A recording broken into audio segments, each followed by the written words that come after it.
Iniciamos el segundo podcast, el patio de los encuentros. Y no podía ser de otra manera que con mi amigo Yosmani Ventura. Gracias, muchísimas gracias. Nunca dijiste que no. No, nunca. De hecho, cuando propusiste la idea, yo dije, desde el centro del Calero, no, desde el corazón del Calero, el patio del encuentro. Ese es el corazón del Calero, me suena como el corazón del rancho. Y siempre decía, no, tú vives no en el rancho. ¿Pero en qué parte? Ahí en el corazón del rancho. Ahí. Tú decías que tú eres de la Alameda, no del rancho. Qué bueno, pero qué bien. Un cafecito. Vamos a darle a Yosmani. Muchas gracias. Este café de Idania es sabroso. No, esto tiene historia. No puede faltar. Esto tiene historia. Siéntate, mi amor. Está rico.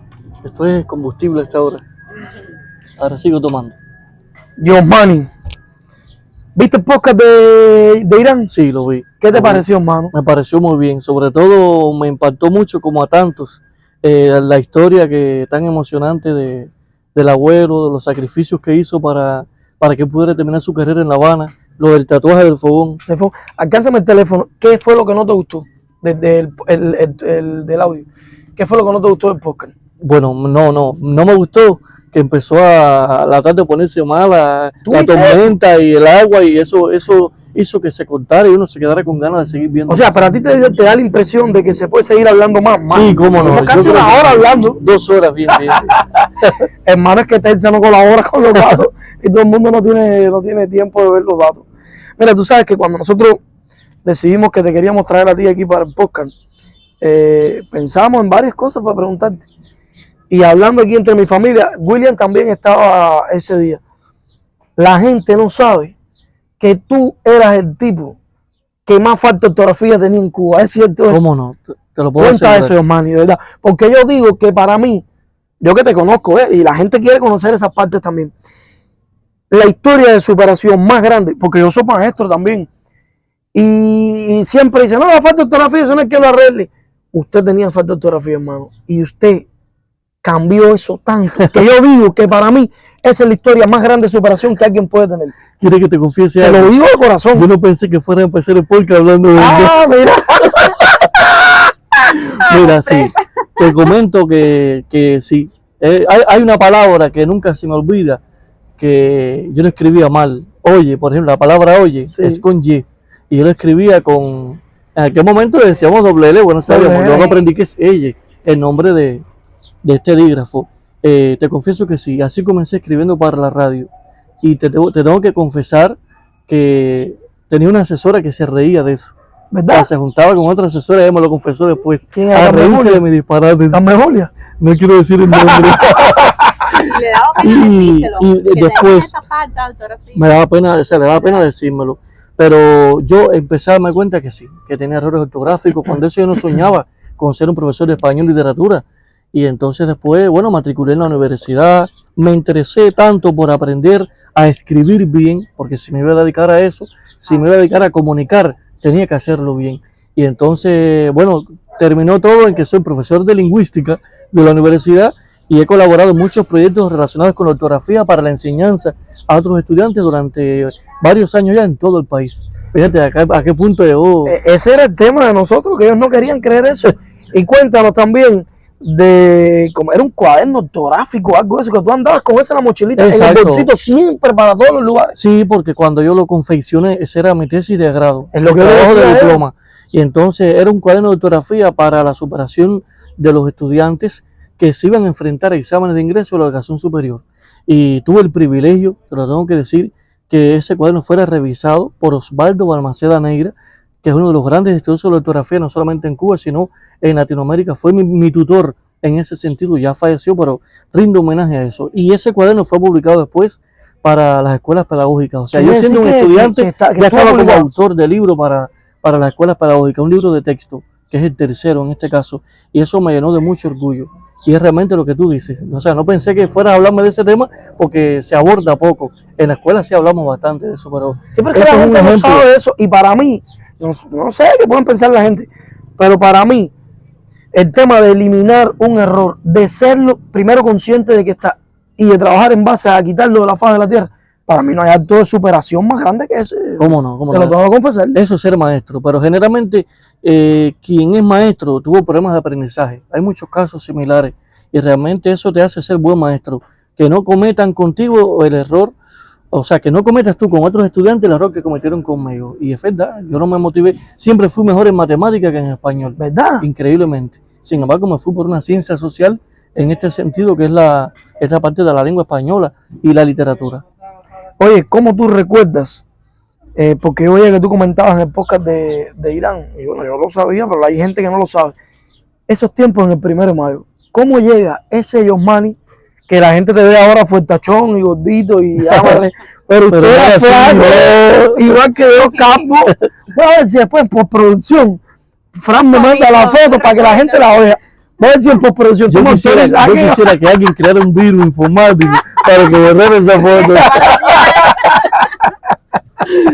Sí. ¿Cómo tú recuerdas ese tiempo Mira. allí en el 1 de mayo? Mira, yo te tengo que decir que si yo te puedo confesar, la etapa más difícil que yo he tenido en mi vida ha sido mi niñez. Mi niñez fue una niñez muy difícil, con unos problemas económicos, viviendo con una mamá enferma, que muchas veces no me podía dar ni los lujos que yo quería, ni el juguete que yo quería, y fui criado por una mujer que estaba enferma, o sea, una mujer enfermiza, y ella fue mi mamá y mi papá, te lo puedo decir así. Entonces, estudiar en el 1 de mayo fue precisamente la estrategia que en aquel momento buscamos para yo no estar en un pre en el campo. ¿Te acuerdas del presidente? Había que O sea, irse. yo tenía que ir, no existía el pre en la calle, y yo tenía que ir como mi hermana al pre 7. Y Eso era entonces, volverse loca tu mamá con el tema de la comida, ya había de la tenido, ya había visita. tenido la experiencia de mi hermana, y para evitar eso, y como en aquel momento el Centro Politécnico 1 de mayo otorgaba el título de 12 grados, o sea, era bachiller Era igual, bachiller igual, claro. ya no sucede así, y yo aproveché y lo hice ahí. Bueno, imagínate, yo venía de una escuela bastante elitista, yo estudié en la Escuela Vocacional de Arte, porque mi mamá también trabajaba ahí, hice mis pininos, aprendí a tocar piano, aprendí a tocar Sí, hermano, ¿tú trompeta. sabes tocar piano? ¿Ves? No sabe nada. Mira, eso no lo sabía. Sí, sí, y bueno, de hecho estudié con muchachos que tú conoces, son amigos nuestros hoy, Luisinho, por Sí, ejemplo, sí, como no. el Sí. HS, Reinier Blanco, Reiniel. también estudió Me Habla, Lisette Matos, y así, un conjunto de muchachos que recuerdo con muchísimo cariño, porque fueron momentos muy duros también. Y el que yo haya ido de esa escuela, que era una escuela vocacional que para estar había que estar por encima de 85 puntos, para un 1 de mayo, que se Eso supone que es el estudiante chocado. que Pero tuvo por malos Politécnico. resultados Ay. en la secundaria y tal. A veces no es resultaba. así, pero están los clichés sociales esos. Sí, exacto, exacto. Pero ya te digo una cosa, la educación técnica y profesional, siempre lo digo en todos los escenarios, me formó como el hombre que soy en una casa. Hoy a mí se me rompe la olla arrocera y yo la arreglo. Y cosas así. Conozco de soldadura como cualquier soldador porque me gradué en eso. O sea, ese fue mi primer título. Ya sé, cuando se me rompa la luz le voy a llevar ahí para que me lo solten con el cautín. Bueno, de hecho, tuve que arreglarte ahí con la luz para poder, porque lo otro es que soy un hombre tan ocupado, tengo tanto trabajo, que este podcast terminará de noche. Pero que estoy preparado a los amigos con la iluminación. Entonces, a propósito, quería saludar a los amigos que te siguen.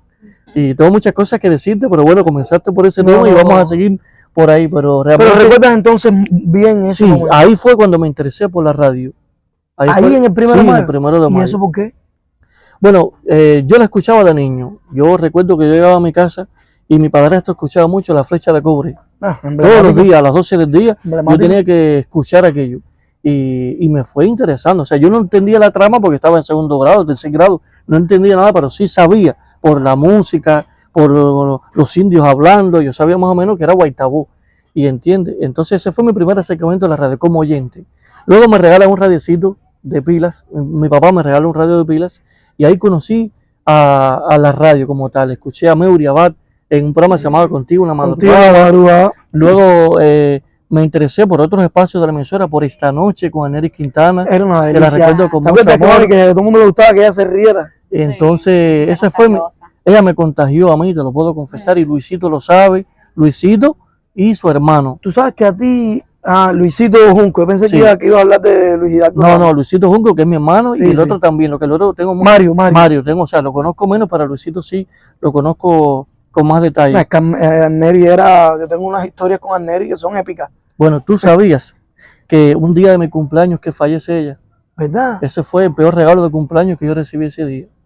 y estaba en una peña con Jesús Benítez Rubio, que me había invitado porque era una peña dedicada a los locutores, y ahí recibí la noticia. Caramba. A partir de ahí se acabó el cumpleaños y se acabó toda la peña y todo. Y es algo que todavía lamento mucho. Y tengo fotos con ella, fotos inéditas, y lo lamenté muchísimo. Ella me atrajo a la radio, Joel. Pero entonces, la forma que yo encontré de acercarme a la radio, esto es una historia interesantísima, y la he contado poco, fue mediante la escritura de guiones dramatizados. Primero, Pero sin saber nada dramatizado. yo conocía a Andrés Lorenzo Montequín Sí. porque era del barrio. El bardo, claro. Y yo sabía que él escribía el programa humorístico, que lo dirigía y tal. Y entonces yo aprovecho que estaba en el Politécnico 1 de Mayo y me intereso por las brigadas técnicas juveniles hacer esa práctica que se hacía en la emisora Radio Bama, porque así yo quería conocer cómo eran los artistas. Y yo pensaba que en Radio Bama había un restaurante y que había vajilla, porque eran artistas renombrados y tal. Y cuando yo llegué a aquella cocina, con aquellas bandejas, eso fue una cosa que eso me impresionó mucho. Entonces, bueno, ahí comencé a conocer a los artistas que yo escuchaba por la radio. Y un día hay una oficina en la que siempre había un señor sentado, metido en los libretos, revisando. ¿Quién era ese, Julio César? Ramón Esteban Díaz Ramón. Hernández. Ramón. Y yo después conocí que él era el asesor de los humorísticos. Y yo le dije, yo me atrevo a escribir un programa de eso para la radio. Y yo pensaba que él me iba a decir, bueno muchacho, primero gradúate, obtén el 12 grado y esto es muy difícil de hacer. Generalmente cuando uno es joven, uno encuentra muchas piedras de tropiezo en ese sentido. Y tú sabes que el hombre me dijo, de verdad, me dio un guión de Andrés Lorenzo Montequín, me dijo, llévatelo para tu casa y tráeme uno a ver si es verdad que tú sabes escribir. Y yo me llevé aquello y me fui para el Fruticuba, me monté en la 6, aquella guagua roja doble que había, ¿se acuerdan? Y cuando yo estaba en aquella guagua, yo ahí fue que caí en cuenta en lo que yo me había metido. Y yo decía, pero ¿quién me habrá mandado a mí? Como decía el refrán, la ignorancia es atrevida. Y eso fue una ignorancia de mi parte, un atrevimiento. Y yo llegué a mi casa y bueno, ya había terminado esa FTJ en la emisora y me pasé una semana entera, yo escuchaba el programa, simulé una situación y demás, escribí. Y entonces él me había dicho que los guiones en la radio se entregaban mecanografiados o impresos. En aquel momento no había computadoras Era más tantas como difícil. ahora, Cuando aquello más que había era la máquina de escribir. o manuscrito. Y entonces yo vivía cerca de la escuela de arte y bueno, tenía mucha relación con José, que era el director de recursos humanos, jefe de recursos humanos, y yo voy y le pido prestada una Robotron, una máquina de escribir Robotron, pero era la del carro largo, la más larga. Son las entonces, camaritas grandes. Yo le pido la máquina prestada para transcribir el guión, un guión de 14 hojas. Yo lo escribí en una libreta. Y imagínate que en una libreta de la escuela que el guión llegó hasta la mitad. Dime tú. Y entonces yo le pido la máquina de escribir y él me pregunta, ¿pero tú sabes mecanografiar? Yo, claro que sí. Volvió el atrevido, sí, yo sí sé. Ah, bueno, te la presto. Bueno, imagínate, yo como bien dijiste ahorita, estaba flaquito y cargué con aquel monstruo de hierro. Hace que echarle un poquito. Más o menos, no era esa casa la que tú conociste, era otra que estaba cerca de la escuela de arte. Y la cargué hasta mi casa y llegué, bueno, no tenía ni brazos, porque había que cargarlas con las dos manos, pesadísimas. Y mi mamá, muchachos, si tú rompes eso, ¿qué nos vamos a hacer? Y bueno, ¿sabes qué? Estuve desde el viernes hasta el lunes en la madrugada, contando día, tarde, noche y madrugada, Escribiendo. transcribiendo el guión aquel. Tocaba una tecla, buscaba dónde estaba la otra, tocaba la otra, así, Osbel. Estuve todo ese tiempo escribiendo eso, o sea, porque me levantaba a comer algo. ¿Y qué te dijo? Y bueno, el lunes por la mañana llegué con mi guión a Radio Guamá. Yo entusiasmado porque lo había hecho y parecía aquel guión que me habían enseñado. Y yo cuando yo vi a aquel hombre riéndose, como que le gustaba aquello que había escrito, mira, eso me dio una emoción de, estoy diciendo, de un muchacho de 16 años. Y me dijo, está muy bueno, pero lo tengo que enviar para atrás. Porque yo confundía lo que hacía el efectista con el sonidista. Eso es propio de quien está comenzando a escribir. Y bueno, él me explicó allí cómo era, me enseñó y volví con el guión para mi casa. Cuando yo llegué, escribir de nuevo. Ya había devuelto la máquina de escribir a la escuela. Y vuelvo donde estaba José, ¿me puedes prestar la máquina de nuevo? Y José me dice, sí, te la voy a prestar, pero me hace falta que me haga las hojas de nómina de la escuela. Dime tú. Ya no solo tenías que hacerlo tú. Bueno, ahí me perdí de Radio Guamá una semana. en lo que yo hacía las hojas de nómina y el guión, y volví. Esa fue la única vez en mi vida que me han virado un guión para atrás, porque eso Ah, sí aprendo empezando. muy rápido, tengo ese privilegio.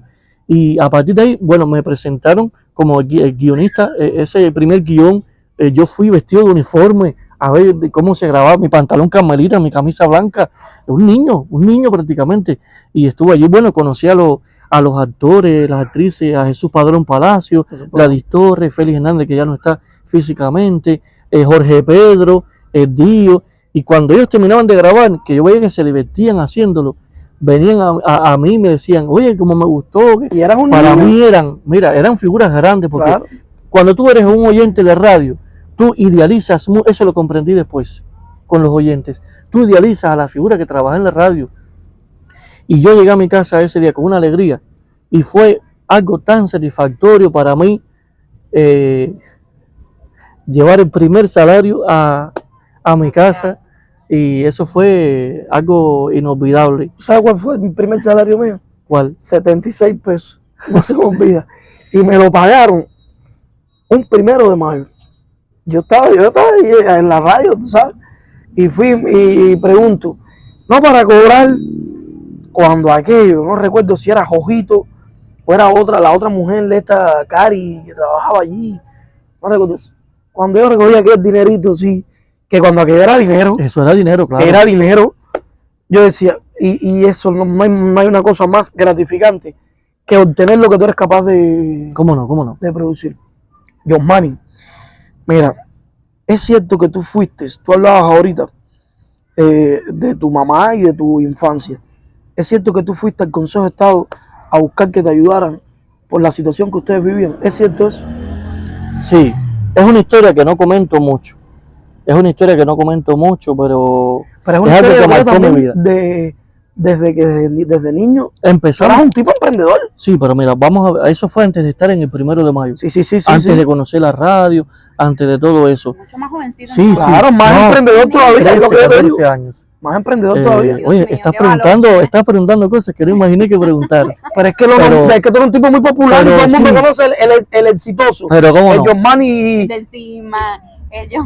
es doctor en ciencias. Pero el que vino de abajo, el muchachito Sí, de cómo barrio, no, como cómo dice no. la canción, la leyenda viva. Mira, eso es una historia un poco dura también. Dura porque yo conocí lo que fueron los huracanes Isidoro y Lili. ¿Te acuerdas? Isidoro y Lili que afectaron mucho, hicieron muchos estragos en esta provincia. Y el que tú vayas para un lugar a evacuarte, en este caso la formadora de maestros, Era un yo centro viví de en evacuación. Montequín, y que tú regresaras a tu casa y que todo esté, en el techo de la casa esté debajo, con todo. Esos son, a ver, para un niño, ver a una mamá llorando por perder todo eso, porque el grande sabe lo que hay. Yo casi estaba creciendo como un adolescente, y eso fue algo muy, muy duro para mí, o sea, presenciar esa escena y luego recoger las cosas ahí y estar evacuado mucho tiempo. Mira, quienes están viendo este podcast y son de Montequín conocen mucho mi historia. Yo digo que si en el podcast anterior acogieron a Iván y a Irán en todo el barrio, a mí también me acogieron muchos vecinos de Montequín que saben mi historia y nos escriben por Facebook y tal y tal. Entonces, siempre vivimos cuando pudimos levantar aquello como podíamos, una casita de madera muy mala, y llegó el momento que mi mamá siempre iba a estas oficinas de atención a la población, del gobierno, del partido, solicitando ayuda para que facilitaran los materiales. Imagínate tú, una provincia devastada con tantos casos similares, eso lo comprendí después. En aquel momento quizás pensé que no nos quieren ayudar, o que uno no tiene amigos ahí. Yo era un muchacho. No, y también, Y entonces, eso es lo que se dice siempre, tú sabes, ¿no? claro, Que tienes que cuando tener una tienes un caso como palanca. ese, exacto. Entonces yo era un niño, entonces viendo a mi mamá llorar en aquellas oficinas, me dio mucha roña, me daba mucha roña con las personas que atendían ese tipo de oficinas de atención a la población. Mira, yo te digo una cosa, hoy alguien que trabaja en una oficina de atención a la población posiblemente tiene que ser el ser humano más grande que pueda haber en una institución. Tú no puedes poner en una oficina de atención a la población, en ese tipo de instituciones, del gobierno, del partido, a cualquier persona. Ese tiene que ser alguien que tenga un corazón duro y que te diga, está bien, no tengo algo, pero que te lo diga bien. No, de una buena forma, porque es que yo creo que la atención, o sea, la forma en que se dice las cosas vale más que Claro, a veces claro. no tener la solución para los problemas. Exacto, exacto. Y a veces se maltrata mucho a la gente. Porque cuando tú estás en un puesto de poder, te crees con esa... Mira, como dice, el hombre piensa como vive. Ah, claro, está Eso claro. es un pensamiento filosófico que se puede aplicar en todos los Y escenarios. cuando llegaste ahí, A a La ver, Habana, te atendieron bien. ¿cómo empezó todo? O sea, llegó un día yo amanecí, un día de esos que llovió bastante, pero bastante, y bueno, el agua entró para dentro de la casa, un Para la piso de casita que habían tierra, levantado. te Claro. estoy hablando de un piso de tierra que era fango, lo que había en mi casa adentro era fango, y entonces mi mamá ponía cartones de caja, fibras prietas, como le decimos nosotros, en el piso, y yo le dije, ¿qué va? Porque es que yo decía, ya yo sé que aquí en la provincia, por mucho que ella vaya a oficinas y tal, no nos van a ayudar. Y yo me llené de valor, le dije a mi mamá, yo voy para casa de mi papá a pasar un fin de semana, ¿verdad? Para prepararla, de que no iba a llegar esa noche a mi casa. Yo nunca había ido a La Habana, 14 años, nunca había ido a La Habana. Y bueno, cogí, fui al trabajo de mi papá, le dije, papi, dame dinero que, para comprarme no sé qué chuchería. Y mi papá me dio, mi mamá me había dado un dinero. Bueno, en sí, yo solamente tenía 33 pesos. El pasaje, la guagua. No, en aquel momento primero no había yutones. Eso estaba hablando de tiempo, 33 pesos era dinero. Sí, no, claro. Bueno, más o menos dinero. No, antes del ordenamiento todo eso era dinero. No, te estoy hablando de mucho tiempo atrás. Estoy hablando del año, déjame ver cómo me va con los números, 2003. Qué duro. 2003, ¿Y cómo 2004. llegaste a La Habana? Bueno, llegué al Museo de Ciencias y para una camioneta dije, bueno, y ahora cuando me monte en esta camioneta, como La Habana queda lejos, yo voy a llegar el otro día y ya voy a llegar de Porque tú día. nunca habías ido a La Habana. Nunca había ido a La Habana. La camioneta la monté como a es una camioneta de una van de esta cerrada, sin aire, yo no veía para afuera nada. Y bueno, al hombre le pagué 20 pesos o 10, no recuerdo bien, y llegué a La Habana a las 8 de la noche. Y yo salí como a las 6 y a las 8 estaba, y bueno, nos dejó en el puente. Ahí bueno, pregunté que cómo se llegaba a la plaza De de la Revolución, porque yo sabía que ahí Estaba el consejo. estaba exacto. Y entonces, bueno, me indicaron allí qué camello montar. Eran Sí, camellos. porque era el Yo nunca peor. imagínate tú, Así un mismo. niño. Y entonces, hay una imagen que me marca mucho, que es cuando voy llegando así a la plaza de noche, ver ese monumento de Martí, ese monumento es impactante. Cuando Sí, lo ves por claro, primera claro. vez, tú que siempre lo veías por la televisión, verlo así es algo magnífico. Y entonces yo me bajé y a esa hora, bueno, ya estoy aquí, y fui allí. Yo quería entregar una carta comentándole al comandante en jefe mi situación, que yo necesitaba que ayudara a mi mamá, que me ayudara a mí, y esa era la intención. Esa era la idea. Sí, Y entonces cuando llegué allí habían como postas. sí, los policías. No, aquí no puedes estar, eso es mañana. Tienes que ir hasta la terminal. Y fui a la terminal de ómnibus, pasé la noche allí, en la terminal, sentado en los bancos. Un niño de 14 Sí, años. exacto. Y al otro día por la mañana, sí fui allí, al lugar. No recuerdo mucho, pero sí recuerdo que deposité mi carta, me atendieron muy bien, me atendieron muy bien. ¿Por qué A será mí, siempre a otras eso? personas más. Y bueno, después me fui para Pinar del Río, volví de nuevo a viajar en un camión. Bueno, llegué a mi casa, llegué a Pinar del Río con dinero. Es que no había comido nada, de hecho no comí la noche anterior. Se gasta un pan con timba, como decimos nosotros. Y bueno, llegué a mi casa. Y cuando llegué a mi casa, yo le dije a mi mamá, ¿sabes de dónde yo vengo? Del Comité Central. Y muchacho, ¿qué me está diciendo? ¿Qué cosa le estoy diciendo? Yo le decía, sí, mira, yo pasé por aquí, pasé por allí. Yo tenía una vecina que mi mamá la llamó porque mi mamá tampoco había ido mucho a La Habana. Y la vecina le dijo, cuando yo empecé a describir todo lo que había hecho. Es verdad que él lo hizo. Exacto. Y bueno, seguimos en las mismas. Pasó el tiempo. Un águila por el mar. Y seguimos en la misma situación hasta un día, Osbel. Hasta un día. Ese fue el día, un día muy, muy especial para mí. O sea, que tú amanecieras mirando que entre tabla y tabla de tu casa esté una cajita con la copita frágil, la flechita de este lado hacia arriba, que tú amanezcas así, viendo esa imagen, y que en la noche duermas viendo una casa de placa, así viendo las dos paredes que se unen y el techo encima, esa unión triangular, eso es algo muy emocionante. Efectivamente, nos otorgaron una vivienda. No, qué bien.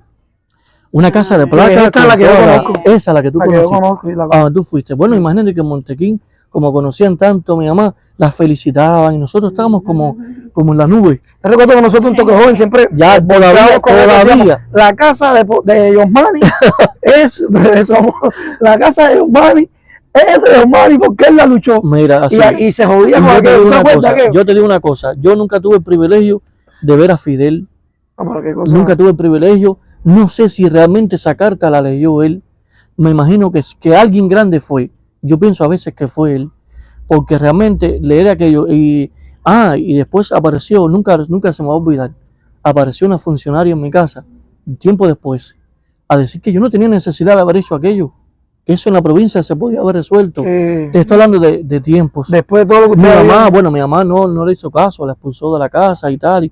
Y entonces, bueno, a partir de ahí yo me consideré ahí muy fidelista, porque a partir de ahí mi vida empezó a cambiar Claro, mucho. porque tuviste que o sea, tu gestión fue por lo menos escuchada y atendida. Exacto. Y es lo que Lo te que no decía. pasaba aquí. Mira, aquí hay 400 problemas en este país. 400 problemas. Y muchos se ponen más difíciles porque a veces la gente que está encargada de resolverlo no le da no le da ni la atención necesaria. Y a veces la gente se molesta a cantidad con el gobierno.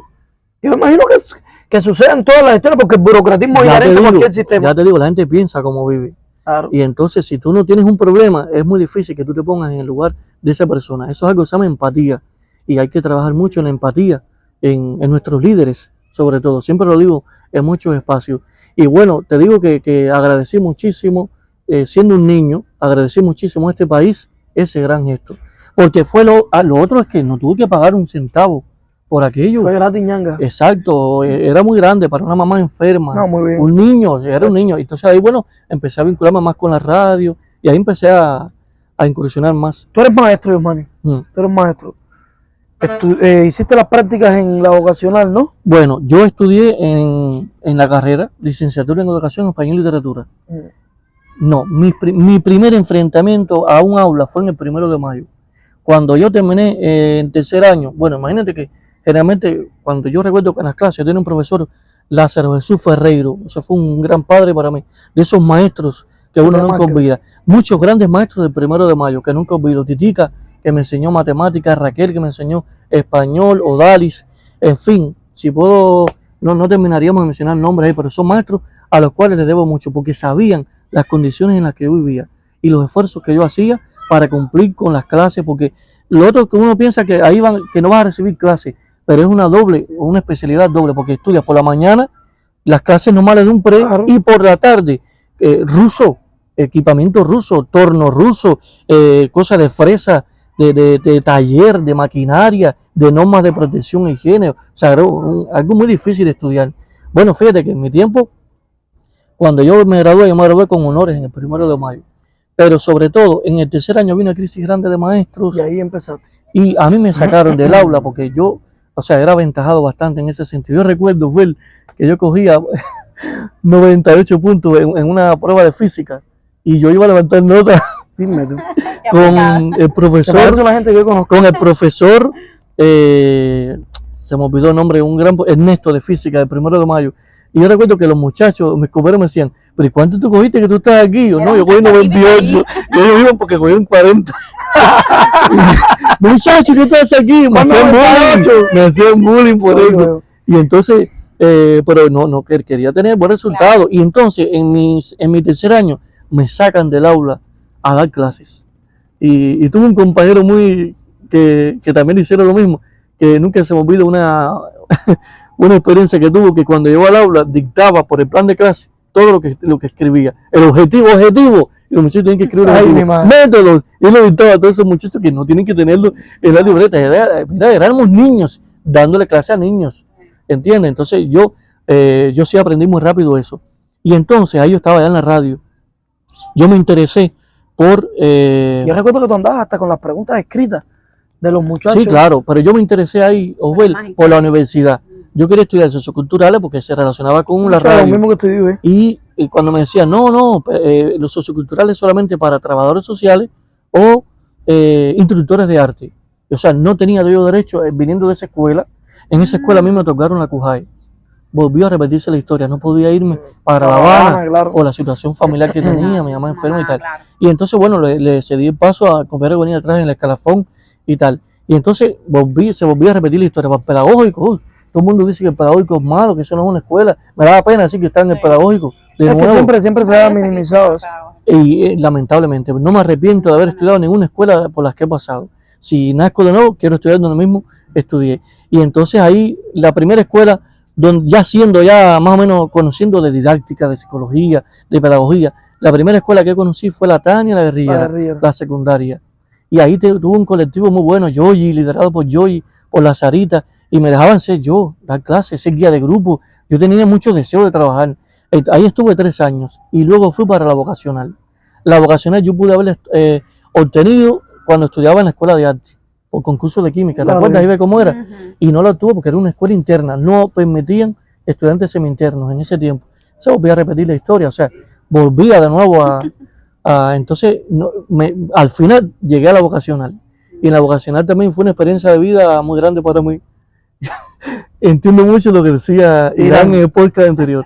Es una escuela muy recia, o sea, que te enseña una disciplina férrea como profesor, y todas esas vacas sagradas, como uno les llama, que están allí, fueron formados ahí y te educaban también en ese sentido. Era como una asignatura más allí. Lo que más yo disfrutaba en la vocacional era mi momento de dar clase con mis estudiantes. O sea, ver un niño que lloraba porque perdió un punto por un error ortográfico, pero yo quería que ellos aprendieran. Claro. Ellos aprendieran lo que se siente tener falta de ortografía. Y recuerdo que tuve una experiencia con un estudiante. Tuve un estudiante que tenía una prueba de 100. Y entonces, en la palabra también no puso el palito de la T. Y decía también. Y allá fue Josmani 99. Y me decía, extremista. El muchacho decía, él va a aprender a fijarse muy bien en lo que escribe. Porque yo aprendí así. Claro. Y nunca se me olvida. Edgar, que lo quiero muchísimo. Y hoy no está en el país. Muchos de mis estudiantes ya no están en el país. No, nos pasa igual y que entonces, pero siempre nos acordamos de esas experiencias y las decimos. Pero con esa exigencia logré que 7 de esos estudiantes de mi grupo tuvieran 100 puntos en el examen de ingreso. Y eso es algo muy bueno, porque yo les enseñaba que había un método para revisar los errores ortográficos, y era no leer de izquierda a derecha, o sea, de manera lineal, porque la secuencia, esa logicidad de las ideas, te va haciendo perder de la grafía y ocuparte del discurso. Hay que revisar de derecha a izquierda, de lo último hacia lo primero, que las palabras no tengan sentido, para que vean la palabra propiamente escrita y así se puedan dar cuenta del error.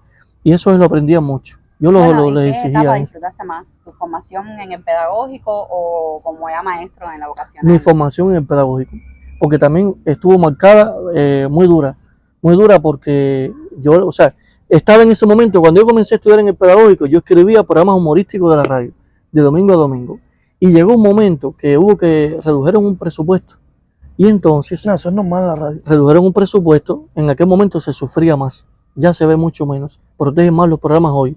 En aquel momento, imagínate, yo escribía a veces hasta 2 guiones al mes, o sea, con aquello nosotros vivíamos en mi familia. Claro. Y entonces le dijeron a Andrés Lorenzo Montequín que presentara un proyecto que costara menos dinero. Y entonces veníamos 4 escritores en el espacio, y Andrés Lorenzo nos dijo, no, yo lo siento, me da mucha pena con ustedes, pero yo voy a presentar un proyecto donde yo sea el único escritor. Y nos dejó a todos afuera. Eso es algo que él lo sabe, yo se lo he dicho muchas veces. Eso repercutió muchísimo en mi familia, porque ese es el dinero que entraba a mi casa. Claro. Y yo era un niño, estudiando en la universidad. Yo recuerdo que en Toque Joven, casi todos los colaboradores teníamos obligatoriamente que tener una colaboración, o sea, una sección. Y a ninguno se nos pagaba. Esa era gratis. Y Ana Maris dijo, la única persona que le vamos a pagar la colaboración va a ser a Yosmani. Qué memoria, estás comiendo bastante pescado. Sí. No, memoria. No inventes. Ese fósforo es por algo. Oye, pues te voy a mentir. Mira, las galletitas esas son para comer. Ya. Ahora. Si dejas a William por hablar, la está comiendo toda. Bueno, qué camarógrafo para ser un ratón. Bueno, pues te comento que ahí llegué a mi casa y yo estaba en el primer año de la carrera. Era un muchacho todavía.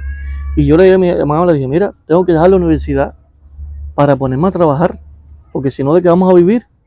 Y Ana Mari me dijo, mira, para que no te vayas de la radio, yo te voy a pagar una sección de ortografía. Yo lo recuerdo, Ay, qué bien. pero te voy a decir una Eso cosa, fue un gran gesto. que esa sección, no, para mí fue un gran gesto.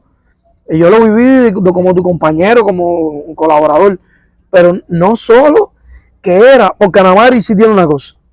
Ana Mari no le regala un guiño profesional a nadie. Y yo creo que por eso es que esta generación de nosotros, que casi es la que está en la radio, Los que estamos en la radio. tiene esa rigurosidad y el amor ese a la radio.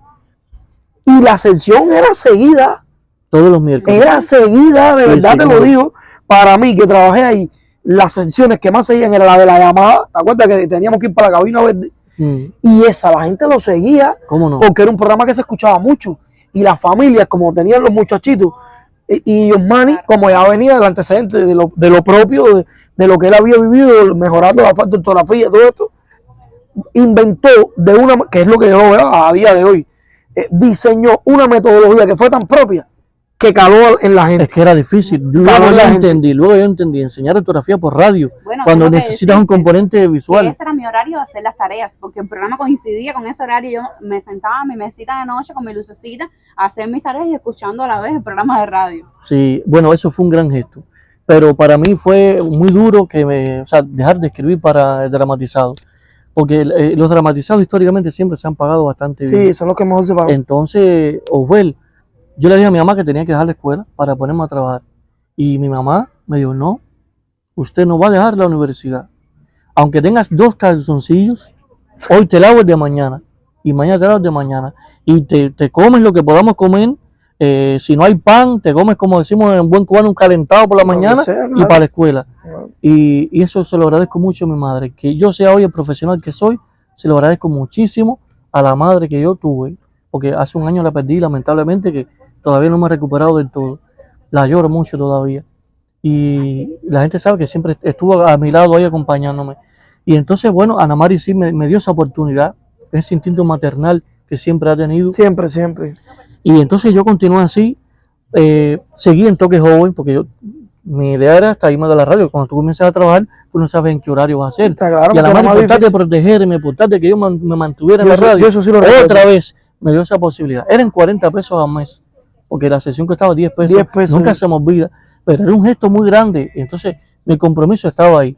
Hasta que cierto día, eso no me da pena contarlo, porque todo el mundo se equivoca y la gente a veces no es consciente de que se equivocó.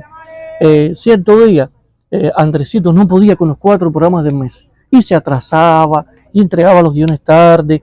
Y yo lo entiendo porque era muy difícil escribir, quizás, Claro. escribir humor. Luego, no sé, mecanografiarlo y tal era difícil. Y entonces a veces tenía los actores esperando y el guión no estaba. Ah, eso es fatal. Y vuelve Ramón Esteban Díaz Hernández y me dice, y le dice a la directora Carmen María Cardoso, yo para que este programa lo escribí, esto no va a pasar más.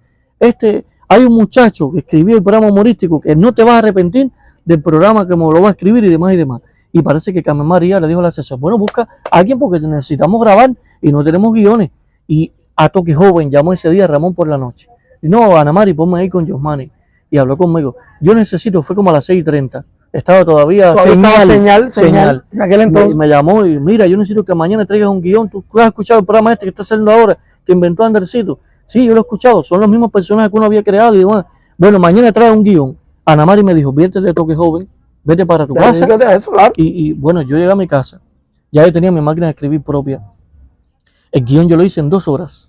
Porque lo otro es que cuando tú escribes ese tipo de programa, en la calle se te van ocurriendo muchas ideas, vas viendo muchos comportamientos y lo quieres llevar al guión. Y lo escribí muy rápido. Y al otro día por la mañana, ahí estaba Josmani con su guión. Un fenómeno. No, Le gustó mucho a Carmen María. A Ya los la gente actores, estaba trabajando. los actores estaban hablando Claro, de mí también. claro. Y bueno, ahí empezamos a escribir Andresito, él 2 y yo 2. O sea, dije, si llego a dejar la radio, si llego a dejar la universidad, Claro. uno Por nunca eso a veces puede los padres, pensar por con eso la cabeza uno, fría. ¿qué pasa? Uno a veces no escucha a los padres y no se da cuenta de que los padres lo que quieren es como ya tienen ese trayecto vivido ¿Cómo no? y a veces uno desgraciadamente lo adquiere ya cuando tiene mayor madurez y no cuando de verdad lo necesita. ¿Cuántos hermanos son ustedes, hermano? Tengo una hermana que prácticamente es la mamá que me queda, porque siempre está atenta a mí, es mayor que yo, me lleva 6 años, pero, o sea, prácticamente me crió también porque era la hermana mayor. Y entonces, bueno, pues te quería decir que al final volví a escribir dramatizados, ese humorístico, hasta que realmente Andresito, empecé escribiendo 2, luego pasé a 3, a veces escribí el mes completo, reportaba bastante para la economía, hasta que Andresito dejó el proyecto Y ya te y me dijeron, me presenta un proyecto diferente. ¿Qué se Y con prisa para la presenté risa? el que está hoy, que ya va a cumplir 10 años. Con risa. Fíjate cuánto Qué bien. tiempo estamos hablando y ahí hasta el momento permanecí como único escritor. Lo otro es que me relacioné muchísimo con Alberto Luberta, que escribía Alegría sobre La Mesa. alegría sobre mesa, un maestro. Cuando yo estaba escribiendo, mira, tengo que decirte una cosa, a mí me duele esto, pero era un muchacho. Alegría de Sobremesa desapareció de la radio y a veces yo me siento culpable porque cuando me lo propusieron para escribirlo, yo dije que no. Porque yo no podía dedicarme solamente a escribir un programa diario. Yo necesito de otras cosas diferentes. Y conmigo habló él, habló Ahmed Otero, que era otro guionista que tenía en ese momento, que se fue del país. Y yo me sentí culpable porque si yo no quería escribirlo, y la radio cubana me conoce en ese sentido, y conocía la obra de humor, o sea, ya no hay programas costumbristas en la radio, Claro, va no. quedando en nuestro, de verdad No, que sí, no, en todo no. el país, porque No, yo lo he habitual. investigado. No, habitual. Y entonces él me enseñó mucho. Yo hablaba mucho por teléfono con él. Y me decía, cuando tú vas a escribir un programa humorístico, tienes que darte un traguito de ron. Te decía, Y yo decía, no, maestro, tú tomas, maestro. tú tomas. No, A veces. en aquel momento no No tomaba. tomaba. Y yo le decía, no, maestro, yo no lo tomo. Entonces no vas a escribir bien. O sea, lo recuerdo con mucho cariño. Me lo decía de cariño. El Lu era. Me lo decía de El Lu cariño, era. me lo decía de cariño, pero lo recuerdo con mucho afecto, porque lo otro es que me daba consejos y eso yo lo fui integrando. El primer consejo que me dio es que un programa humorístico que se transmita por radio no lo pueden escribir varios guionistas, Claro. ni de la televisión. Eso me lo enseñó él. Tienes que tener un mismo guionista, porque si tú escribes un guión, el personaje que tú escribes no va a ser como el personaje que No, porque escribo la yo. psicología del personaje tiene que ver contigo. Yo digo una cosa, antes de Jorge Pedro actuar Anacleto, yo soy Anacleto primero. Claro. Es decir, yo soy el primer personaje, o sea, yo le pongo el pensamiento a ese personaje. Y eso es verdad. El programa ha tenido el éxito que ha tenido en la provincia, con tantos seguidores, con premios nacionales de la radio, gracias a que yo defendí mucho eso. Y si un día aparece alguien más que quiere escribirlo o que la radio inserte otro guionista para hacerlo, yo me voy. Porque yo voy a respetar que eso lo haga una sola persona. A ver si triunfa, porque es muy difícil sostener un programa semanal humorístico con tanta situación que hay ahora mismo, con los apagones, con la impresión de guiones, Eso es que es algo que es muy difícil para quien escribe hoy para la radio, imprimir guiones, es una odisea muy grande y es algo que uno ha aprendido con el tiempo y ya uno más o menos como que ha cogido esa piedra, la ha convertido en perla. Es como lo que uno hace, Claro. como las ostras. Entonces, así ha sido. Yosmani, mira, la radio, evidentemente es el medio donde más te has desarrollado, pero la gente no sabe que tú eres doctor en ciencia, no es que la gente no lo sepa, hay muchas personas que sí lo saben porque te siguen por redes Me sociales, pero la mayoría de los oyentes, el Yosmani que tienen es el director exitoso, el locutor carismático, Popular. muy popular, Sí. que de eso iba a querer hablar contigo Enseguida. después, pero no saben que tú eres un tipo de ciencia, Bueno, que tú eres un tipo mira, que a base de rigor te hiciste doctor en ¿cómo no? ciencia. sí, primero máster, que fue muy duro. Sí, claro. Y luego doctor, o sea, dos veces un proceso científico muy duro. Lo primero que te voy a decir es que en la universidad, yo soy vicedecano hoy de investigación y posgrado, pero yo trato de mezclar mucho los procesos, Osbel, y la radio me ayuda a enriquecer la universidad, y la universidad me ayuda a enriquecer la radio, y es algo muy fácil, o sea, la gente me dice, ¿cómo tú puedes con tanto? Yo, porque aprovecho el tiempo, Claro. porque he adquirido esa habilidad en ese sentido, y en la universidad a veces se ponen celosos, porque yo en Facebook, en mi muro, solamente posteo cosas de la radio, hablo muy poco de la ¿Tú sabes universidad. que eso me pasaba a mí cuando trabajaba en la universidad? Sí. Eso, al Las punto, ronchas. al punto que tuve que... Y eso que yo, como tú, bueno, pero mi carrera la amaba eternamente, la amo eternamente, soy ingeniero forestal. Y me iba para las prácticas y posteaba las cosas con los muchachos en las prácticas, pero se ponían celosos porque Era más de la radio. decían, no, la radio. Es que la gente que escucha radio quiere ver. Ya hoy la gente no quiere imaginarse un locutor. Ya la gente quiere ver quién está hablando. No soporta esa imagen de ir a la emisora a conocerte. Claro. Ese privilegio lo tuvimos. Claro. Que fueran a la emisora a conocernos y de cierto modo a decepcionarse. Sí, cuando nos veían. Oye, yo decía, es mejor imaginarnos que vernos. Yo siempre digo, no vengan a conocernos, pero ya por hoy tú haces radio y la gente te busca en Facebook. Porque Ya no hay conoce manera de quién tú eres. esconderte a la gente, claro. No, ¿Cómo recuerdas ese tiempo cuando tú tuviste que ir para España? Ah, cómo no. Eso fue en el año 2020. Estabas en el doctorado. Ya estaba matriculado, era un doctorando en ese momento, estaba haciendo los estudios. Y bueno, fui a La Habana, bueno, por unos trámites, y entonces, bueno, me tocaron esa beca. Era un intercambio académico, o sea, para ir allá a investigar. Ya. Yo quiero que tú sepas que para los científicos es muy difícil a veces. A veces uno dice, no, el bloqueo, todo le echan la culpa al bloqueo. Mira, para la ciencia el bloqueo es real, porque a veces tú quieres acceder a una revista científica y no puedes, porque no tiene visibilidad en este país. Y bueno, yo tenía mi fundamento filosófico, pedagógico, didáctico, psicológico de la tesis. Eran cosas que ya tenía mucho tiempo.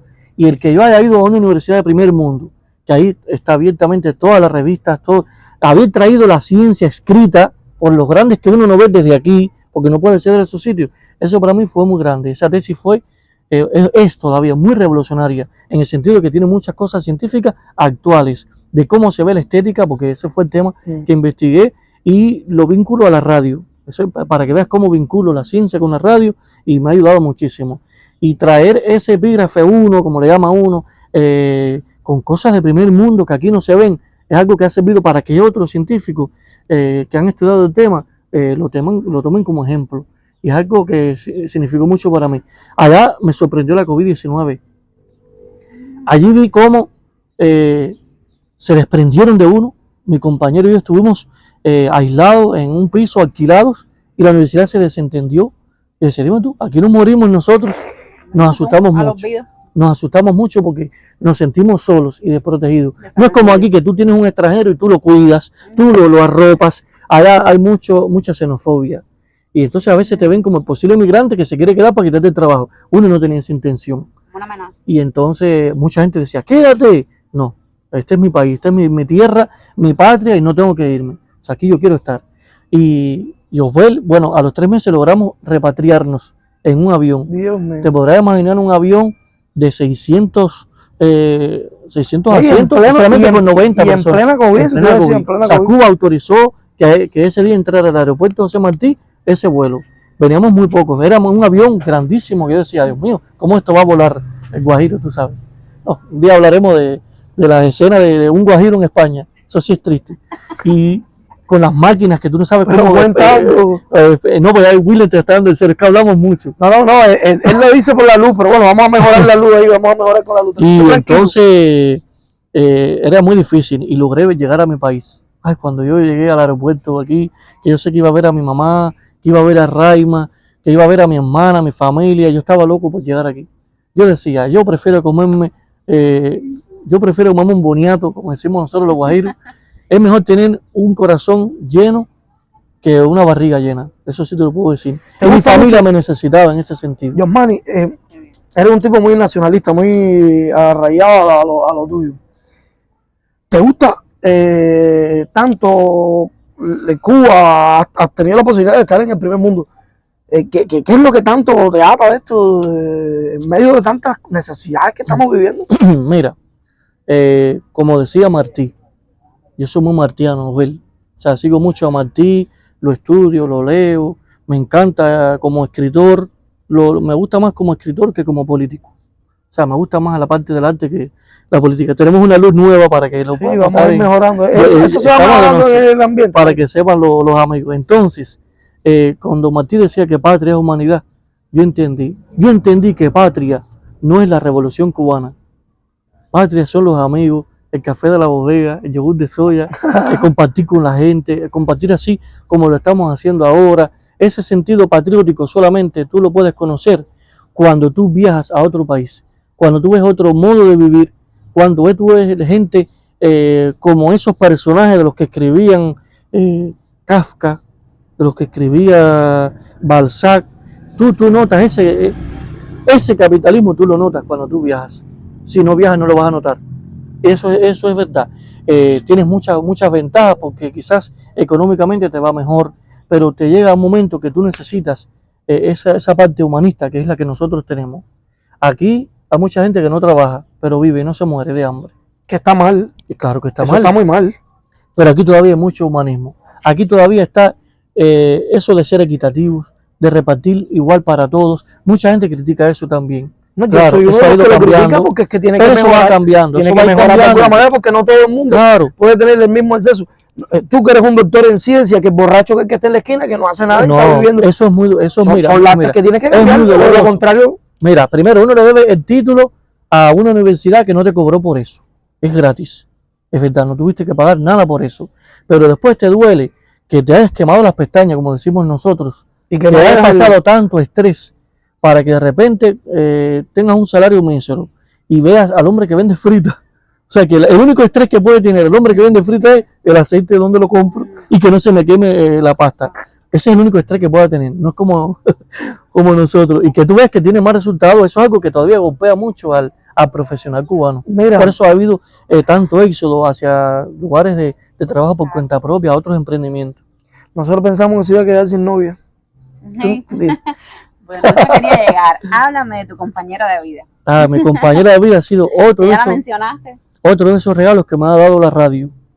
Y te digo una cosa, cuando estábamos en Toque Joven, existía esto, como éramos muchachos, siempre estaban los mayores, Ana, que si quería enamorarnos, que si quería empatarnos, quería que las parejitas fueran de ahí. Yo no voy a meterme en esos detalles. Pero trabajaron mucho, trabajaron. No, exacto. No voy a hablar. De eso En no. esa unión. Eso lo haría. Yo voy a quedarme callado que no voy a hablar. No, porque Porque esa fue la sorpresa más sorpresiva de Toque Joven. ellos querían unirnos a Remy y a mí, pero nosotros nos hacemos como que no me interesa ella no me interesa Y Josmani. estaban por debajo de la mesa. Por así, debajo de la Por mesa. debajo del telón. Por debajo de la y mesa. un buen día nos encontramos de Un novio. día llama y dijo, compañeras y compañeros, somos novios. ¿Qué tiempo llevan juntos, hermano? Ya. Bueno, mira, y fuimos novios desde el 2013 hasta el 2015. Y en el 2015 nos casamos. Vamos para 11 10 años. años de casado. Menos mal que me permite contar de 5 en 5, porque si no se me olvidan los números. Llevamos ya 11 años casados, pero juntos llevamos ya casi 14 o 15. Ella sabe que eso es malo para la fecha y para los números. No, tú Llevamos sabes que si casi te pones 15 años malo, juntos. no duermes hoy allá. Y te digo una cosa, y se lo decía, cuando yo te vi con esto de emprender, de tener este canal, yo lo decía a Ivette, Osbert no pudiera hacer eso si no cuenta contigo.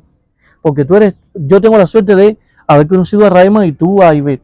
En este caso fueron estudiantes juntas en la vocacional. Sí, las dos. Y estaban en la secundaria, se llevan muy bien. Y entonces tenemos esa suerte tuya. Mira, algo que nos une la vida en ese sentido. Y Raima, más que mi pareja, es un equipo para mí. Ella me ha construido a mí y yo la he construido a ella. Y nos hemos apoyado mutuamente. Yo he avanzado en la radio gracias a ella. Y ella ha avanzado gracias a mí. Yo no te puedo explicar, hasta si no te grafico tanto, no te pudiera explicar hasta dónde eso ha sido cierto. El que Raima hoy sea una locutora y que pueda leer desde una laptop guiones escritos digitales, fue una locura que se nos ocurrió a los dos. Yo la he tratado siempre muy fuerte a ella. Esto nunca lo he dicho en ningún lugar. Bueno, Raima es invidente para quien no la conoce. Pero la gente me lo recuerda, porque yo no me doy cuenta. O sea, cuando tú convives con ella, no te das cuenta de eso. La gente te recuerda a ti que Raima es invidente. Y yo le decía, mira, si yo fuera, cuando te acuerdas en Toque Joven, como iba con aquella máquina de escribir, Con la máquina de braille, no con la regleta. de hierro, era muy, muy pesado. Bueno, en este caso, y Dania la conoce porque Dania llevaba a ir a la escuela, y ella también se acuerda que en la clase era imposible concentrarse por el tacataca de la máquina. Y es algo que lo podían soportar, la podían entender. Y yo un día le dije a ella, mira, ya yo soy director de programas de radio y te voy a hablar como un director de programas de radio. Ella iba a hacer el curso de locución, la prueba para el curso de locución. Yo le dije a ella, ya tú no vas a tener a Ana Mari dirigiéndote, que te va a entender, que te va a dictar. Para tú demostrar que tú eres una buena profesional, tú tienes que tener independencia, como la tengo yo, como la tiene Osbert, como la tiene cualquier locutor. Que ningún director tenga que llegar a dictarte un guión a braille para que tú puedas hacer un programa. Cuando el director tenga que hacer eso, no te va a querer de locutora. Mira qué fuerte. Yo después decía, cuán fuerte fui. No tenía que haberle dicho eso. Pero luego le dije, pero vamos a hacer una estrategia para lograrlo. Osbert, ¿tú te acuerdas cuando nosotros escuchábamos Radio Reloj por aquí? Íbamos detrás repitiendo lo que decía el locutor de Radio Reloj. Pero es que era un ejercicio. Tiene que ser rapidísimo. Era un ejercicio que nos enseñaba Ana Mari, porque decía Ana Mari, que un locutor tiene que tener los audífonos puestos. Porque recuerda que te y hablaban estar por el hablando, top, te hablaban estar por el hablando, top, pero por el y no podías audífono. callarte. Por el audífono, no es como la televisión. En Claro. la televisión te hace una seña y tú, con el ángulo visual, más o menos captas la señal, el 0, el 3, el 2, tú lo notas. La radio es diferente. En la radio, el director te puede estar hablando por los audífonos, dándote indicaciones, diciendo cosas, y tú tienes que estar entendiendo lo que te dice, pero siguiendo la coherencia de lo que tú estás hablando. Y yo le decía a ella, vamos a probar si tú puedes hacer eso. Y yo te voy a dar un boletín digital para que tú practiques. Y ella, bueno, se desanimó mucho, se deprimía, porque imagínate tú, era la realidad, Osbel. Claro. Yo siempre he sido muy realista con Raima. Era la realidad. Nadie va a trabajar contigo si tiene que pasar ese trabajo. Y ¿sabes qué? Ella sí es una guerrera, te lo puedo decir. Yo estoy orgulloso de Raima y lo digo con mucho orgullo. Ha sido una guerrera, pero duro. Y entonces, un día le dijo, a ver, escucha esto aquí. Y ella empezó, abrió su laptop y me empezó a leer un boletín de noticias. O sea, escuchaba, eso es único en el mundo. Sí, no. Eso, pues, si existe esto de premio Guinness de los récords, ese es uno. No, es que Es única en el lo mundo. hace con la misma cadencia. Es la única, yo creo que es la única locutora ciega que hay que lee un guión en Word, un documento en Word, te lo lee. Es como No una otro locutora. que improvisa. Ella no ve porque Exacto. porque la Ya vida te no digo, le dio la posibilidad. la gente no lo pero no nota. le hace falta La porque gente la no lo nota. nota. La gente no lo nota. Un oyente no lo nota, pero nosotros sí. Y entonces, cuando empezó a leerme el boletín de noticias, que yo vi que aquella locura que se me había ocurrido a mí, ella la estaba materializando. Ella no me veía, pero yo estaba llorando. O sea, las lágrimas se me salían de ver lo que había logrado.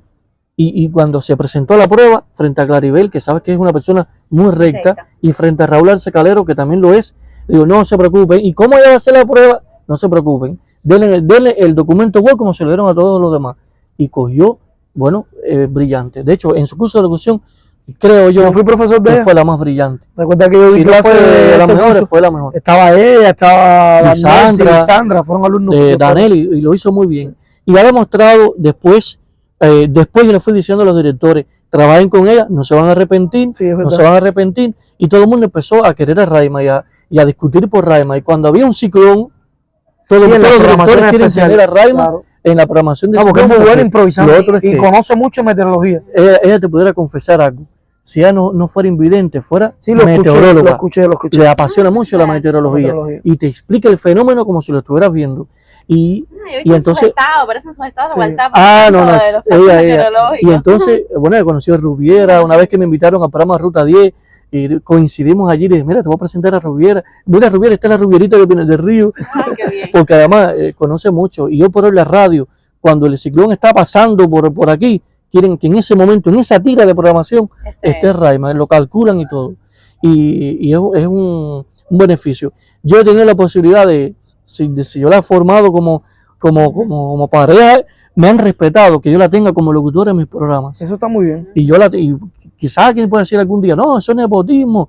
No. Soy muy recto todavía con ella. Y cuando veo que se va por vicios de la locución, yo mismo la traigo aquí, porque yo quizás no sea mejor locutor, pero sí conozco lo que es un buen locutor. Y hoy no he hablado como un locutor aquí porque estoy en el patio con Osbel y yo no hablamos en el barrio como hablamos en la radio. Y nadie nos puede cuestionar eso. Claro. Porque esa es la naturalidad nuestra. Yo le tengo mucho cariño, la quiero mucho y le tengo mucho afecto a Ella Raima. también a ti. Sí, nosotros estudiamos juntos en la vocacional y siempre fue una estudiante brillante. Nosotros siempre esperábamos con ansias las exposiciones de Raima en los seminarios porque yo creo que entendíamos mejor a Raima que al propio profesor. Y entonces ella nunca necesitaba auxiliarse de nada. Tú ves que uno en los seminarios era así y Raima todo, era una capacidad para decirlo todo de memoria. Es muy inteligente. Muy inteligente, muy brillante. Además como ser humano. Un ser humano excepcional. Una Pero ahora psicóloga. yo quiero tocar el tema de cómo maneja Raima los celos, porque tú hoy por hoy eres uno de los locutores más populares que tiene, te elogian, te llaman, y entonces, bueno, esa parte cómo ella la maneja. Bueno, mira, el hecho de que te escuchen por la radio y no te vean, te imaginan. Lo que estábamos hablando que te idealizan. En la historia tenemos muchas historias, Ujú. pero yo, o sea, siempre nosotros en esa cosa nos hemos confesado todo. Cada vez que yo he recibido carticas, sí, y las conservo Ella también, como prueba ella también la debe recibir. para que tú sepas para que las no te conservo. Y entonces, bueno, usted sabe, de las historias esas que cuando uno estaba en Toque Joven se enamoraban de uno, las muchachitas. ¿Te acuerdas que hay Y muchachitas cuando de llegábamos Vinales? a los pre, ¿te acuerdas? ¿Te acuerdas? Ahí teníamos que volvernos locos porque si te Sí, metían para sí, la sí. Becky. Mira, qué gráfico. No. Y bueno, ya un poco, siendo locutor profesional, que mira, te voy a decir una cosa, yo no soy locutor gracias a la radio, o sea, gracias al ejercicio de la radio, pero yo donde estudié para ser locutor fue en la televisión. Yo fui a Sí, sufrir fuiste para la un televisión. curso de locución en la Era el televisión. curso de Silva. De Silva, de De Fátima, Silva y de de Claudia. Fátima. Claudia y yo éramos de la radio y fuimos allí a, Sí, yo sé. a estudiar. Y era un mundo diferente a la radio, te podrás imaginar. Y allí nos graduamos. Yo soy un hijo ingrato de la televisión, te lo tengo que decir. Yo, Mencionaste. sí, porque fumaban para ellos. Y yo decía, no, yo no quiero. No, al final vamos para la radio. Y te voy a confesar hoy, y la gente me pregunta, pero ¿por qué todavía me llaman del Telecentro? Ven a hacer un programa con nosotros. Y oye, algún día yo me atrevo y lo hago. Pero yo te digo que yo no me atrevo a ser un locutor de televisión. Primero porque me gusta, ya eso es imposible. Estar así en un lugar sin que nadie te conozca, ya la gente te conoce. Si era esa la justificación, ya no es. Pero eso de estar, tú sabes, un locutor cubano pasa mucho trabajo, porque los locutores de la provincia no son como los locutores nacionales que los visten unas muy pymes y tal. No, aquí hay que comprar Tiene ropa. que cambiar. O tiene que comprar ropa. Un día tiene que cambiar eso. Y claro que sí, es muy difícil. Si el dinero no le alcanza para comprar el filete de huevo y el paquete de pollo, ¿cómo vas a estar comprando camisa? Y te digo una cosa, para los locutores varones Ay, es fácil todavía, pero para una mujer Que llevan más que tiene que atención, ¿no? comprar zapatos, Arete, la manilla, los collares, todo no, complicado. menos mal que a ti te quitaron la idea de ser locutor, ¿eh? Cuando tú quieres ser locutor todavía. No, ya. Entonces es muy difícil. Y estábamos hablando de qué. De las novias que se metían El celo. bueno, Y entonces las cartas. tuve oyentes que se enamoraron de mí, te lo tengo que decir.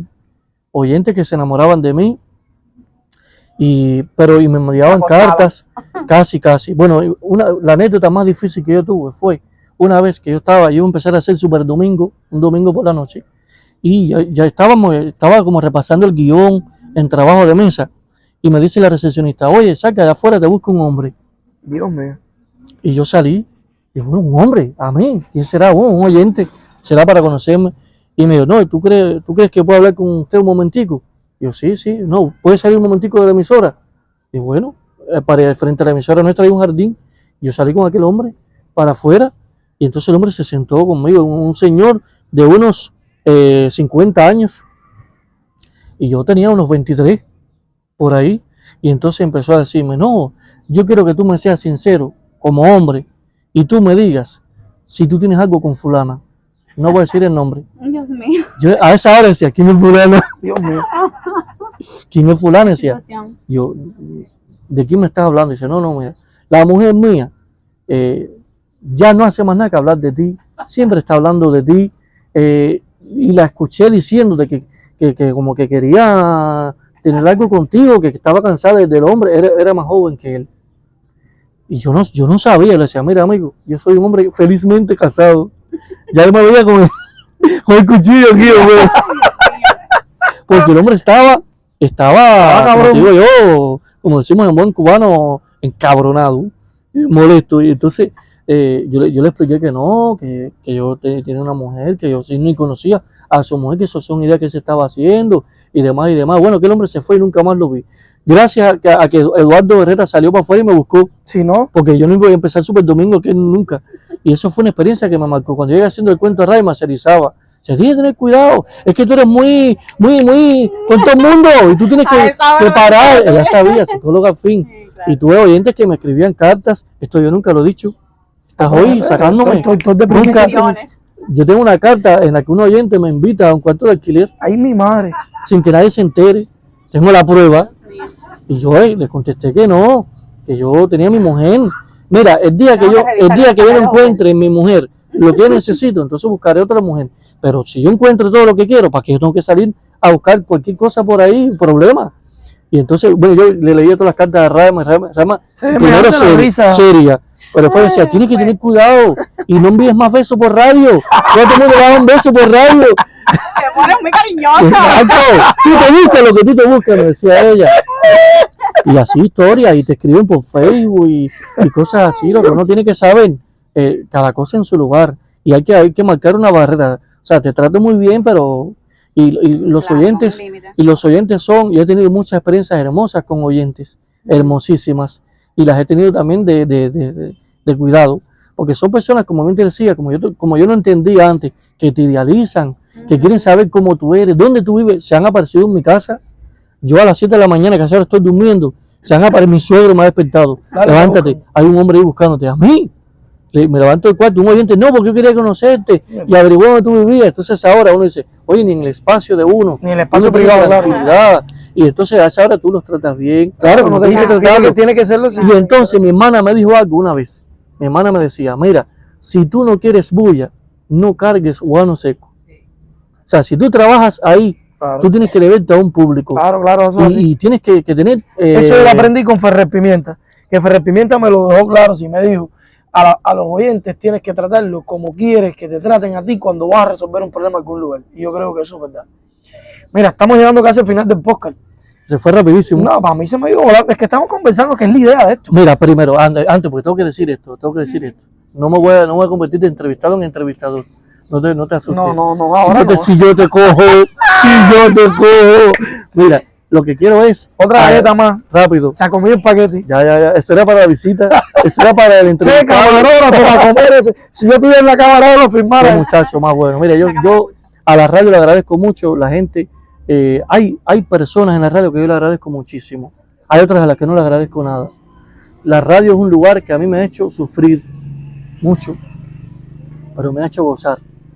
Y uno de esos grandes regalos que la radio me ha dado ha sido gran parte del colectivo de Toque Joven, que todavía ya somos grandes, pero nos seguimos cuidando y deberíamos trabajar en cuidarnos un poco más, porque sabemos de dónde vinimos, de cada sacrificio que hicimos, de muchas veces que me tuve que ir a pie a las 10 de la noche porque no pasaba a las 6 hasta Montequín. O sea, el que te diga que uno llegó a la radio fácil, tú le dices que no, que pasamos mucho trabajo. Tú, en el corazón del rancho, 10 de la noche, muchas veces te iba y era peligroso. Y nosotros éramos unos muchachos que no sabíamos a lo que nos estábamos enfrentando. Mira qué sacrificio.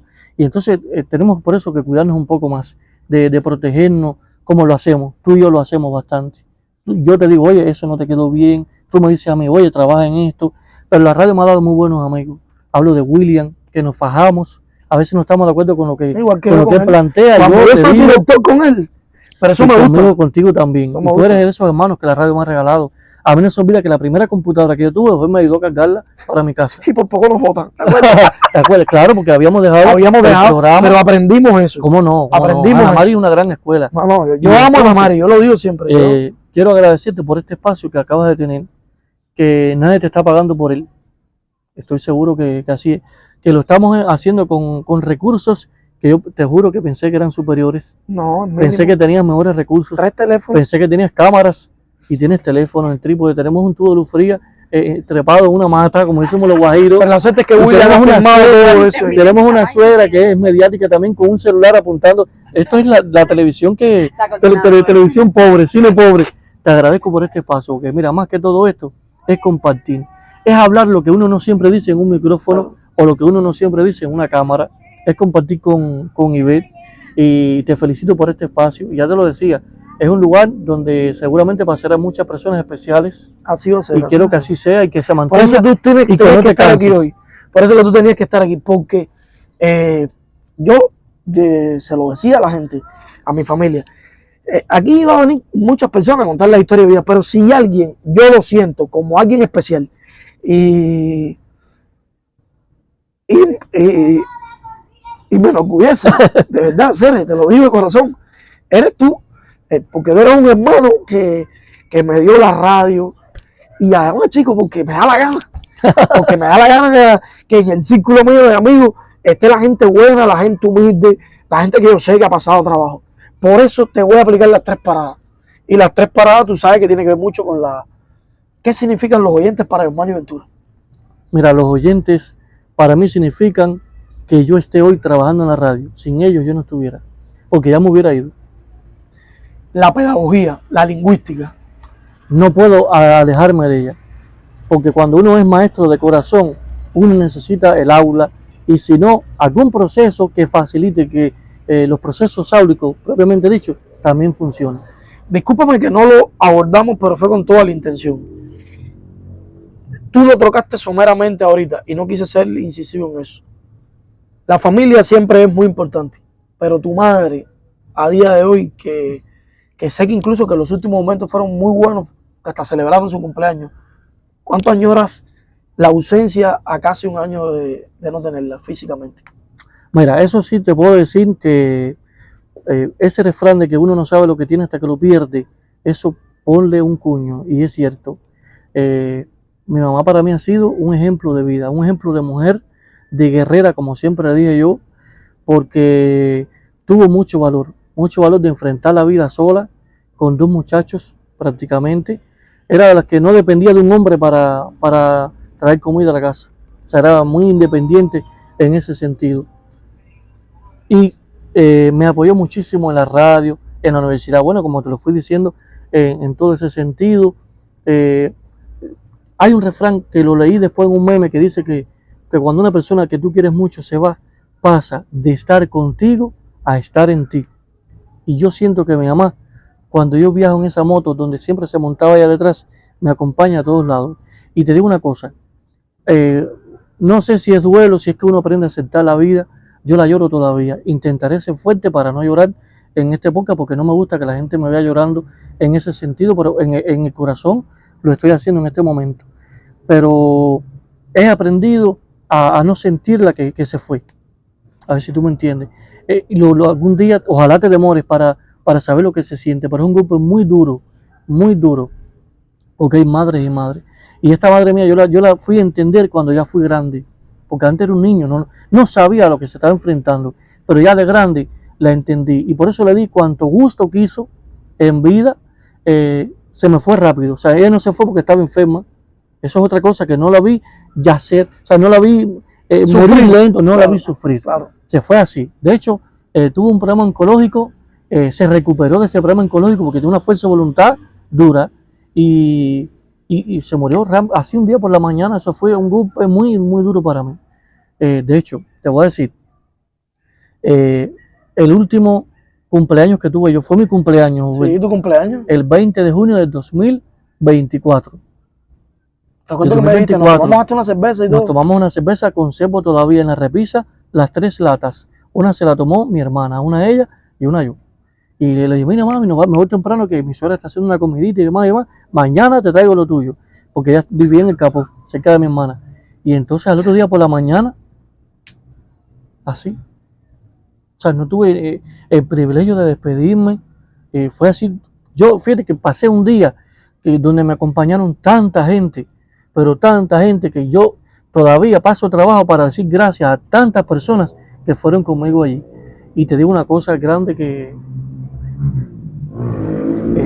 Osbel, ese me acompañó hasta el último momento. Osbel cargó el ataúd de mi madre porque yo no podía. Y eso te lo agradezco mucho. Eso siempre te lo voy a agradecer. Y no me recupero, hermano. Lloro todavía por las noches. Mi esposa me consola bastante. Trato de estar muy pegado a mi hermana porque es como especial. Tu hermana siempre está riéndose, es una gente especial. No voy a mirarlos a ellos porque termino. Y son cosas muy tristes, cosas que son muy emocionales, pero te digo que hoy la siento conmigo. Y voy a ser mejor en la vida por ella. ¿Entiendes? Y si un día yo me muero, yo soy científico y no creo muchas cosas, esas cosas, pero si un día me muero y hay un más allá y me encuentro con ella, si eso fuera de verdad, hasta quisiera que pasara allá. Yosmani, ¿qué le sugieres al que venga aquí? Al que le toque venir aquí. Imagínate tú. Bueno, que venga de día. Pero mira, no nos ha picado ni un mosquito. No, mira, serio. Porque tú haces el autofocal. No, claro. Tú haces el autofocal. Hermano, hay una cantidad de dengue y la suegra mía, no puede ser. Y Dania tiene un jardín aquí muy grande, pero no hay ni un mosquito. Pero mira, no hay ni un mosquito. Ni un mosquito. Hermano, lo que yo tuve que quitar solito de ahí, porque como nadie no me lo quitó, y yo una tarde, y eso no se queda más, y solo fue bastante. Osbel me dijo a mí que viniera de día, pero ustedes saben, bueno, los que me conocen saben que el día para mí es la mañana en la universidad, la tarde en la radio, estamos de vacaciones, pero no podían por la mañana, por la tarde hago radio, estamos contigo, en este caso la revista cultural, y digo, bueno, a las 5:30 podemos vernos, y anocheció muy rápido. Sí, y entonces has hecho un sacrificio grande, porque el segundo podcast, mira a cuántos retos se ha enfrentado, están naciendo con mucho trabajo, pero eso tiene su eso es beneficio. Y te voy a confesar algo, lo voy a hacer por primera vez aquí, Hace un año ya, yo me estoy preparando para hacer algo para las redes sociales, porque la gente me decía, hijo, pero si tú tienes un poderío en Facebook que es muy grande, tienes muchos seguidores, haces una página de programa y nada más que la página crece muy rápido. Y bueno, tenemos el grupo de la emisora que tiene más de 16,000 seguidores. Y de la radio cubana, que lo metieron Mi ustedes perfil, que he estado estudiando todos estos días, porque ya tengo el máximo de amigos, no puedo tener ni uno más. No puedo eliminar, ya no tengo árabes que eliminar. Para tener una gente nueva. Y entonces, me da mucha pena que tengan tantas personas solicitando amistad y que yo no pueda. Pásalo a hacer seguidor. Sí, pero no sé hacerlo, tienes que enseñarme. He Vamos a pasar a estudiado, hacer pero la no. página profesional para que tú veas. Ya está hecha profesional. Y entonces quiero emprender un proyecto para las redes sociales, me estoy preparando. Cuenta con Gracias la a ayuda. Géminis buenos, Géminis somos, yo digo Géminis a quienes han nacido el mismo día que yo. Tengo muchas personas buenas en la vida así. Y estoy preparándome, van a ser muy pronto ese proyecto, no quiero dar muchos detalles, pero tiene mucho que ver con ese sobrenombre que se te ha querido oír durante todo el programa. Mira, yo no lo voy a decir, lo voy a dejar íntimo, porque Bueno, tiene que nadie en toque joven tomó más potaje que este muchacho. Chao, chao. Nos vemos el próximo domingo. Giovanni Ventura, un hermano, de verdad, un hermano que agradezco que haya estado aquí, no por gusto estar sentado hoy. Usted regresa el próximo domingo, vamos a estar con una gente similar, humilde, carismático o carismática, que cuenta así la historia de vida. Nos vemos el próximo domingo aquí a la 1 de la tarde en el patio de los encuentros. Se nos hizo de noche hoy. Bajo el apagón. Muy bien. Ay, gracias por venir. Ahora sí te vas a comer la galleta, si no galleta? William te va a ¿De dejar. galleta? William te va a No, dejar el galleta. compro estado. A las